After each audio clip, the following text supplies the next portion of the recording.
El bon temps ha acompanyat finalment la Festa Major de Tremp amb un programa d'activitats d'uns 60 actes.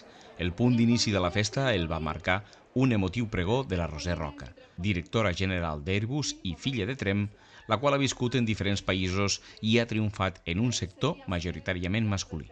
La Roser va voler animar el públic femení a aconseguir tot el que es proposin i que apostin pel sector tecnològic. Bé, doncs a mi m'ha emocionat el pregó que ha fet la Roser, que és un referent, i dins dels actes de la Festa Major doncs, me n'agraden moltíssims, el concert de l'Orfeó, i estic molt interessada en el concert de Muixca.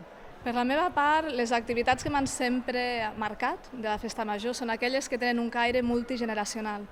És a dir, les activitats on poden anar pares, padrins, nets, nebots i cosins. Per tant, buscarem aquelles on pugui fer descobrir la meva festa a la meva filla, la Festa Major, i compartir-ho amb les diferents generacions de Tremp. La veritat és que tenim moltes activitats nocturnes per al jovent. Ahir vam tenir l'actuació de la cantant de música urbana Muixca, que va tenir molt d'èxit. Potser destacaria el concert del centenari de l'Orfeó de Tremp. Diumenge va ser el dia dedicat a la patrona, la Mare de Déu de Valldeflors, amb una missa solemne, ofrena floral de la crema blat i el ball xardà a la plaça de l'Església. El ball xardà de Tremp és el de Tremp, no és el de cap altre lloc. D'acord? Aleshores volíem que el poble se'l reconegués com a seu, per això se'ns va acudir de fer el popular.